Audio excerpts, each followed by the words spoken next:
Students, let's have a look on this chapter. In this first video, we are going to talk about the basic vocabulary and basics of transport in plants. Let's have a look. My dear students, transport in plants का chapter start करने वाले हैं और आपको पता है कि पौधे दुनिया में बड़े ही इंपॉर्टेंट किस्म की चीज होते हैं। अगर पौधे ना हो तो ये दुनिया सरवाइव नहीं कर सकती और कुछ साइंटिस्ट का तो ये मानना है कि दुनिया में जो लाइफ वो प्लांट्स की वजह से ही चल रही है। बेटे, आपको पता है कि हम बड़ा कॉम्पैक्ट किस्म का पढ़ाई करते होते हैं, तो पहले उठते साथ ही आप इस बात को समझें कि आपको इस चैप्टर में जो पहली चीज याद करनी है वो ये याद करना है कि प्लांट्स के अंदर जो नीड ऑफ ट्रांसपोर्ट है ये है क्यों। प्लांट्स में जो ट्रांसपोर्ट की नीड है वो है क्यों। तो पहली चीज ये है कि प्लांट्स ने जमीन से मिनरल्स और पानी इसको एब्जॉर्ब करना होता है। प्लांट्स ने जमीन से मिनरल्स और पानी एब्जॉर्ब करना होता है, इसलिए इनको ट्रांसपोर्ट सिस्टम चाहिए होता है। सो ये मैं हाईलाइट करूं पहला पॉइंट। नंबर 2, प्लांट्स जो चीजें खुद प्रोड्यूस कर रहे होते हैं, प्लांट्स के अपने जो प्रोडक्ट्स होते हैं उसको उन्होंने ट्रांसपोर्ट करना होता है सोर्स से सिंक तक।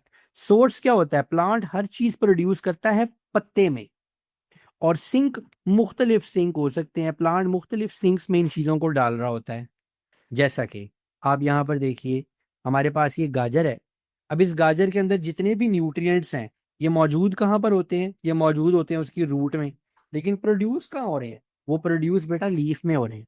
इसका मतलब पौधा लीफ में यूजफुल चीजें प्रोड्यूस करके उनको अपनी रूट में प्रिजर्व करना शुरू कर देता है। सो इस केस में इसका जो लीफ है वो सोर्स है, लीफ है वो क्या है? सोर्स है। और जो इसकी रूट है बेटे वो क्या है? इसका सिंक है। सोर्स टू सिंक का कॉन्सेप्ट समझा रहा हूं प्यारे बच्चों। देन आपके सामने ये पौधा है पोटैटो का, इंडियन जिसको बोलते हैं पटेटो। मतलब ये हमारे दोस्त हैं, भाई हैं, वो भी इंडियंस, और बंगालीज जो हैं पटेटो बोलते हैं, पटेटो। तो ये स्टार्ट कर रहा है, चीजें प्रोड्यूस कर रहा है, क्या कर रहा है? अपने लीफ से। तो लीफ क्या है बेटा? इसका सोर्स। और ये इसको अल्टीमेटली कहाँ पर स्टोर कर रहा है? सिंक में। और इसका सिंक क्या है? पटेटो यानी आलू। और ये क्या कर रहा है यहाँ पर स्टोर? ये यहाँ पर स्टोर कर रहा है प्यारे बच्चों स्टार्च को। ये यहाँ पर स्टोर कर रहा है स्टार्च को स्टोर कर रहा है। दूसरी बात ये बताई कि मैन्युफैक्चर्ड प्रोडक्ट जो हैं वो सोर्स टू सिंक जा रहे होते हैं।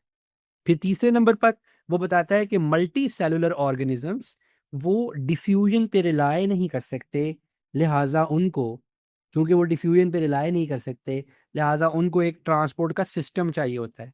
और जितने भी उनके मैन्युफैक्चर्ड प्रोडक्ट्स हैं उन सब के अंदर उन सब की उनको कहीं ना कहीं स्टोरेज करनी पड़ती है। तो ये वो तमाम वजूहात हैं, ये वो तमाम रीजंस हैं जिनकी वजह से प्लांट को ट्रांसपोर्ट सिस्टम की ज़रूरत होती है। इस वजह से प्लांट को ट्रांसपोर्ट सिस्टम की ज़रूरत होती है, और हम अब इस चैप्टर के अंदर यही सारी की सारी डिटेल्स बेटे पढ़ने वाले हैं।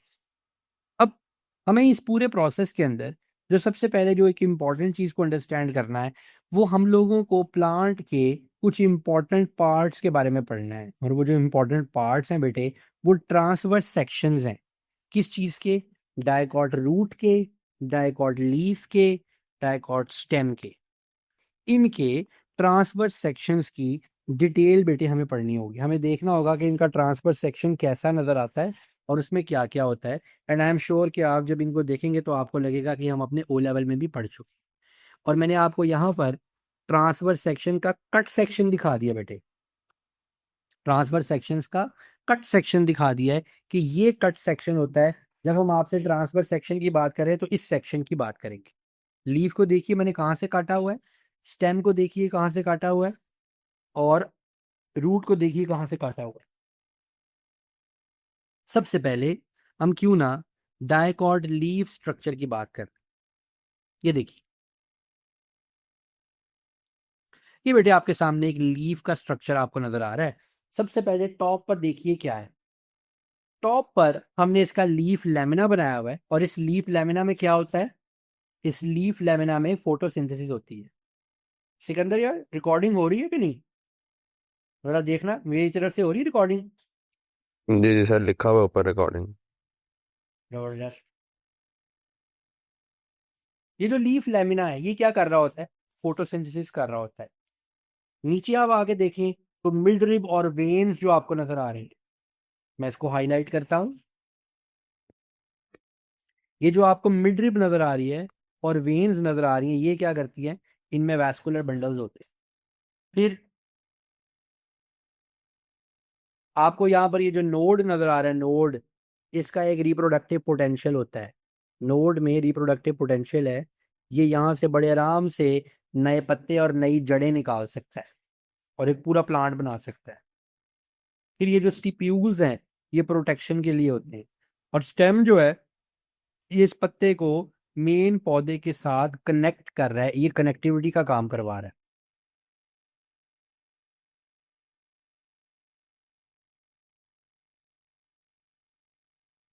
अब हमें इसका टीएस देखना होगा, ट्रांसफर सेक्शन, ये रहा। सबसे ऊपर प्यारे बच्चों आपको वैक्सी क्यूटिकल नजर आ रही है, ये रही वैक्सी क्यूटिकल। वैक्सी क्यूटिकल का क्या काम है कि जब इस पौधे के अंदर नीचे से पानी ऊपर आ रहा होता है, तो ऐसा ना हो कि पानी किसी एक रीजन से ही इवेपोरेट हो जाए और पूरे पत्ते में फिल ना हो सके। ऐसा ना हो कि एक रीजन से ही इवेपोरेट हो जाए और पूरे पत्ते में फिल ना हो सके, इसलिए वैक्सी क्यूटिकल है। फिर हमारे पास उसके बाद जो अगली चीज नजर आ रही है वो अपर एपिडर्मिस है, और बेटे अपर एपिडर्मिस भी प्रोटेक्शन का काम कर रही होती है। जरा गौर से देखिए, आपको अपर एपिडर्मिस के सेल्स में किसी किस्म का क्लोरोप्लास्ट नजर नहीं आएगा। अपर एपिडर्मिस में क्लोरोप्लास्ट नहीं होता।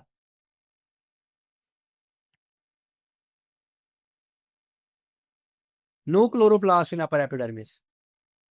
उसके बाद आपको पैलिसेड मीजोफिल सेल्स नजर आएंगे। ये पैलिसेड मीजोफिल सेल्स बहुत ही ज्यादा कॉम्पैक्ट तरीके से एक दूसरे के साथ आपस में जुड़े हुए होते हैं, और इनमें आपको मैक्सिमम क्लोरोप्लास्ट नजर आएंगे। ये वो सेल्स हैं इनमें सबसे ज्यादा फोटोसिंथेसिस होती है मेरे प्यारे बच्चों। मैक्सिमम फोटोसिंथेसिस यहाँ हो रही होती है।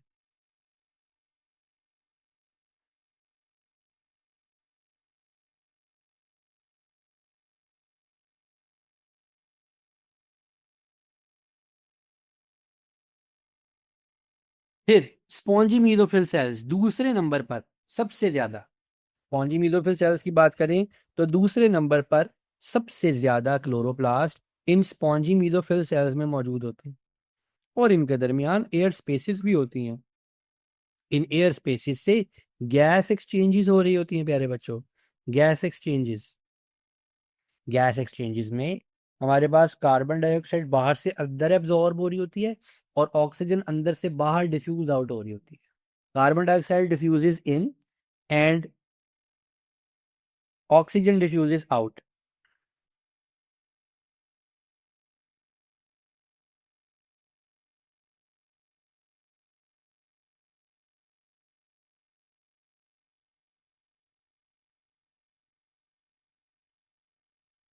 अब यहां पर जो हमारे पास पैलिसेड मीजोफिल सेल है, इसकी एक या दो लेयर्स मौजूद हो सकती हैं। इनकी शेप सिलेंड्रिकल होती है, बहुत ही ज़्यादा रेगुलरली एक दूसरे के साथ पैक्ड होते हैं, और इनके अंदर बड़ा सारा सेंट्रल वैक्यूल होता है, और क्लोरोप्लास्ट की डेंसिटी बहुत ज़्यादा होती है। ये पॉइंट्स आपने अपने ध्यान में रखने हैं।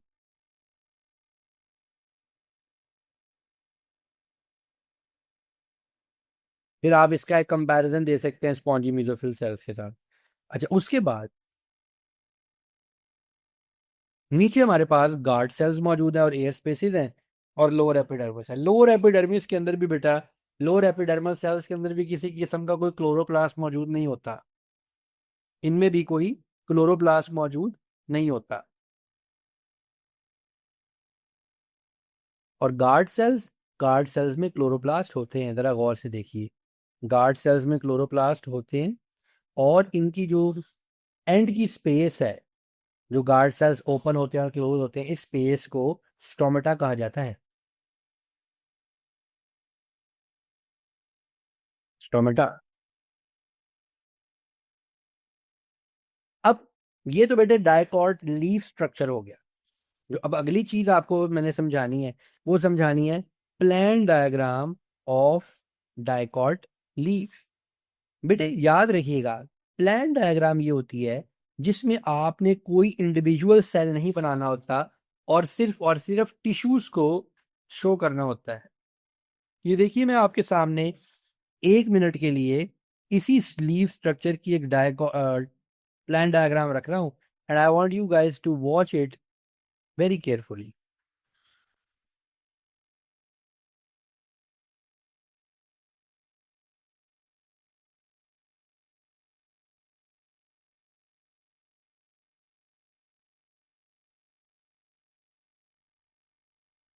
देखिए, सबसे ऊपर वैक्सी क्यूटिकल है, फिर अपर एपिडर्मिस, फिर पैरासाइट मेसोफिल लेयर, फिर स्पॉन्जी लेयर, और फिर लोअर एपिडर्मिस। जहां जहां पर इंडिविजुअल सेल्स यानी जैसे स्टोमेटा वाली साइड थी, गार्ड सेल्स के दरमियान की स्पेस, वहां खाली जगह छोड़ दी गई है।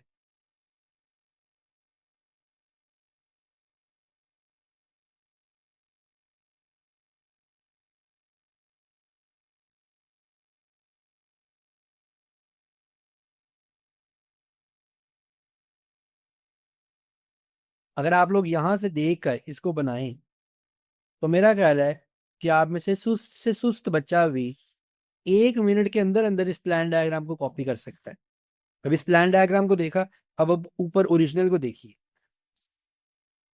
ओरिजिनल कैसी थी और इसकी प्लान डायग्राम कैसे बनेगी।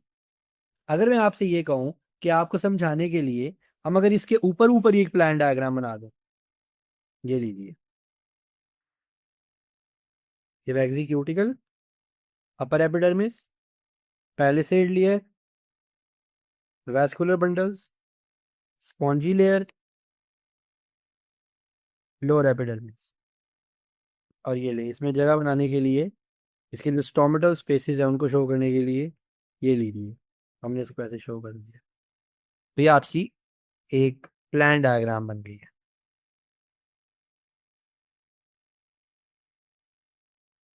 मैंने बाद में इसको मिटा भी दिया।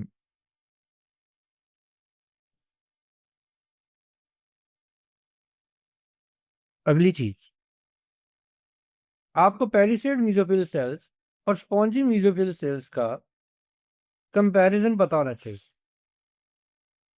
ये सिलेंड्रिकल है, वो इरेगुलर है, इसकी क्लोरोप्लास्ट डेंसिटी ज्यादा है, उसकी कम है, इसका वैक्यूल बड़ा है, उसका वैक्यूल छोटा है। ये रेगुलरली पैक्ड होते हैं और वो लूजली पैक्ड होते हैं। इसकी एक या दो लेयर्स हो सकती हैं, मगर स्पॉन्जी मेसोफिल सेल्स की लेयर आमतौर पर थिक होती है।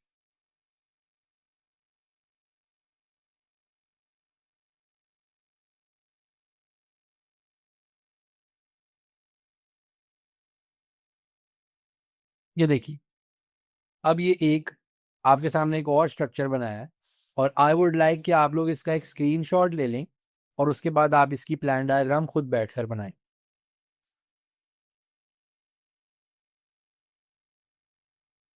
चलिए आगे चलते हैं। अब ये एक डायकॉट स्टेम स्ट्रक्चर है बेटे, आप इसको जरा गौर से देखिए। इस डायकॉट स्टेम स्ट्रक्चर में मैंने डायरेक्टली प्लान डायग्राम बनाकर आपको दिखाई है बेटे। सबसे बाहर वाली लेयर का नाम है एपिडर्मिस। सबसे बाहर वाली लेयर का नाम है एपिडर्मिस, ये रही एपिडर्मिस। उसके बाद कॉर्टेक्स, फिर फ्लोएम। फ्लोएम और जाइलम के दरमियान ये वाला पार्ट कैम्बियम, और बिल्कुल अंदर जाइलम मौजूद है। और जाइलम के बाद उसके आगे फर्दर जो चीजें मौजूद हैं, जो सेल्स मौजूद हैं, उनको पिथ सेल्स बोला जाता है।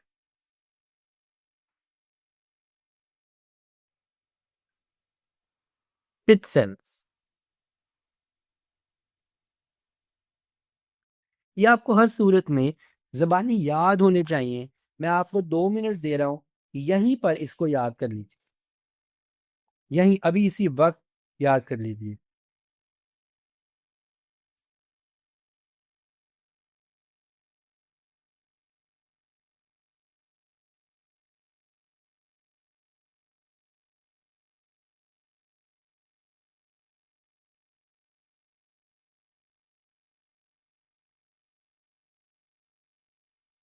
जी, आगे चलते।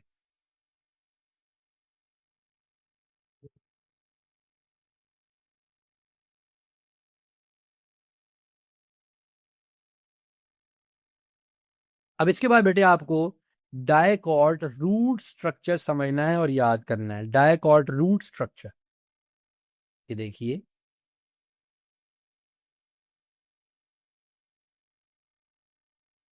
इस स्ट्रक्चर में आपको सबसे बाहर रूट हेयर्स नजर आ रहे हैं।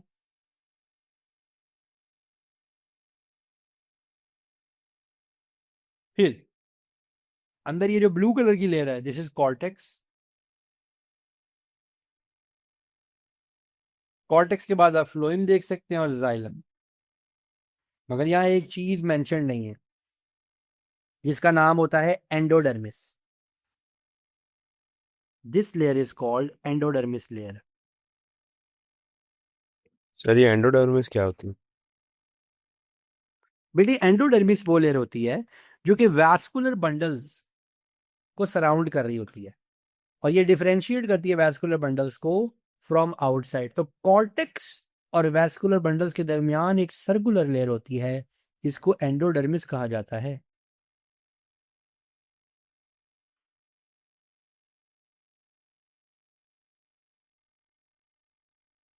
जैसा कि आप यहां भी देख सकते हैं, सबसे ठीक है। पहले ऊपर हमारे पास रूट हेयर है, फिर कॉर्टेक्स है, फिर एंडोडर्मिस है, फिर फ्लोएम, फिर हमारे पास प्रोटोजाइलम मेटाजाइलम, ठीक है जी, और उसके बाद कैस्पेरियन स्ट्रिप्स। अभी हम कैस्पेरियन स्ट्रिप्स के बारे में इन डिटेल बात करेंगे कि ये क्या होती हैं, क्या रोल प्ले करी होती हैं, किस लिए होती है। We will talk about it. और ये देखिए, ये एक प्लान डायग्राम है रूट हेयर सेल की। सबसे रूट स्ट्रक्चर की, ट्रांसवर्स सेक्शन ऑफ रूट की सबसे बाहर देखिए हमारे पास रूट हेयर सेल्स है, जो कि एपिडर्मिस में, जो रूट हेयर सेल होता है वो एपिडर्मल सेल की एक प्रोट्रूजन होती है। फिर we have cortex, endodermis. Endodermis के बाद के सेल्स को कहते हैं pericycle. Then we have xylem, cambium and phloem. I want you to remember it. 2 minute देता हूँ, इसको याद कीजिए।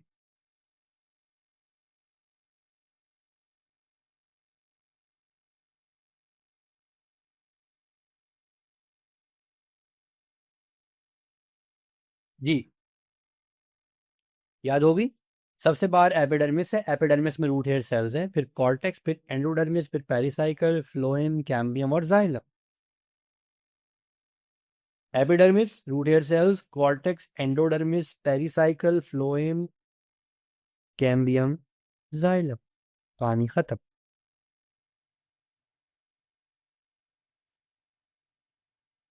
अच्छा जी, अब हम बात करेंगे टाइप्स ऑफ प्लांट्स की, और उसके बाद हम कुछ और डिटेल में जाएंगे। बेटे 3 तरह के प्लांट्स होते हैं। नंबर 1, हम इन्हें बोलते हैं मीजोफाइट्स। ये आम तौर पे जैसे हमारे इलाके हैं जहाँ पर पानी अवेलेबल होता भी है, कभी नहीं भी होता, कभी गर्मी पड़ती है, कभी सर्दी पड़ती है, नॉर्मल रीजन में पानी की नॉर्मल अवेलेबिलिटी वाले प्लांट्स होते हैं, दे आर कॉल्ड मीजोफाइट्स।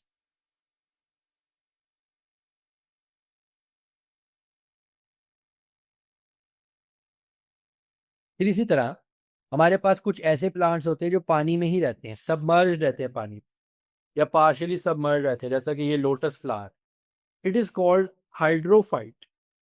इसको कहते हैं हाइड्रोफाइट। और तीसरे नंबर पर हमारे पास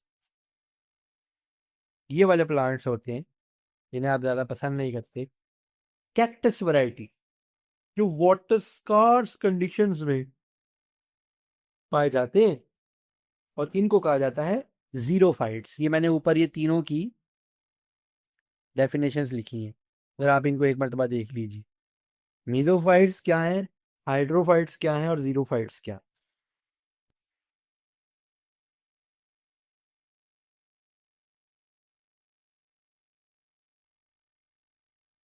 अब यहां पर हमें जरा एक चीज देखनी है कि जो जीरोफाइट्स होते हैं, जीरोफाइट्स, इनकी अडेप्टेशंस क्या क्या होती हैं। ये अगर आपको पॉइंट्स 6-7 पॉइंट्स याद हो जाएं तो आपके इतने मल्टीपल चॉइस क्वेश्चंस को ये कवर करेंगे, आप कितने क्वेश्चंस को ये कवर करेंगे कि आपको मजा आ जाएगा। सबसे पहले हमें जीरोफाइट्स की यानी जो सहराओं में रहने वाले पौधे हैं उनकी स्ट्रक्चरल अडेप्टेशंस को देखना है। नंबर 1, इनके पत्तों की जो क्यूटिकल है वो थिक होती है बेटा। इनके पत्तों की जो क्यूटिकल है वो क्या होती है? थिक होती है। देन नंबर 2, इनके पास स्टोमेटा कम होते हैं, क्योंकि आपको पता है कि स्टोमेटा ने क्या करना होता है, स्टोमेटा ने पानी इवेपोरेट करवा देना होता है।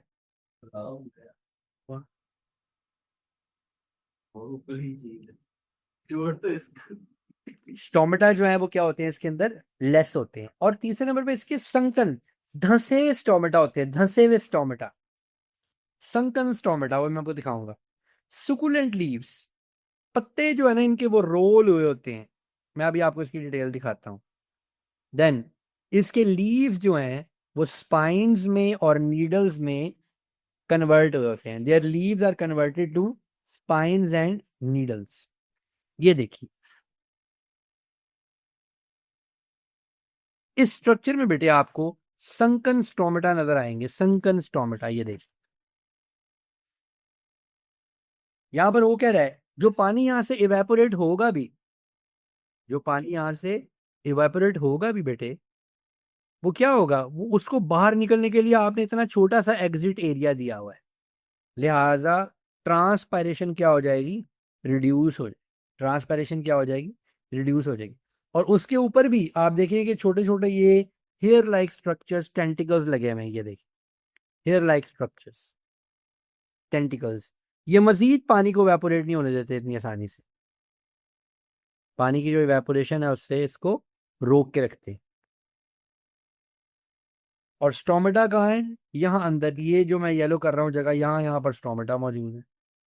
तो स्टोमेटा जो है ये धंसे में है ताकि पानी आसानी से वेपोरेट ना हो सके। यहाँ यहाँ यहाँ यहाँ यहाँ, ये जो इनकी बेस बन रही है, यहाँ पर संकन स्टोमेटा मौजूद है प्यारे बच्चों।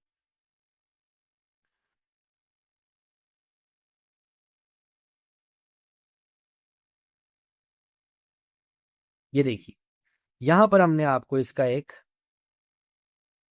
पार्ट दिखाया। ये देखिए कहाँ पर गार्ड सेल है, यहाँ पर गार्ड सेल और स्टोमेटा, यहाँ गार्ड सेल और स्टोमेटा, और यहाँ पर ट्राइकोम्स बाल लाइक स्ट्रक्चर बने हैं ताकि अगर पानी यहाँ से वेपोरेट हो भी फिर भी उसके यहाँ रुकने का चांस बढ़ जाए। जब यहाँ पानी के वेपर्स रुकेंगे तो यहाँ पर ह्यूमिडिटी क्या हो जाएगी? हाई हो जाएगी।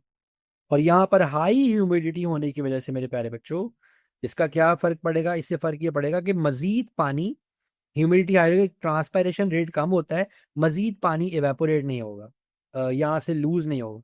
और जब मजीद पानी यहाँ से लूज नहीं होगा तो फिर क्या होगा? उसका फायदा ये होगा कि ट्रांसपायरेशन रेट कम हो जाएगा और उस पौधे का पानी बचेगा, उस पौधे का पानी क्या होगा? बचेगा। ये देखिए ये भी मैंने आपके सामने एक पैलिसेड का स्ट्रक्चर रखा होगा, सॉरी जीरोफाइट के अडेप्टेशन का स्ट्रक्चर रखा होगा। तो आज हम इसको इतना रखते हैं। नेक्स्ट क्लास में हम लोग बात करेंगे, कल की क्लास में हम लोग बात करेंगे टाइप्स ऑफ टिश्यूज के ऊपर। I will tell you about permanent tissues and growing tissues.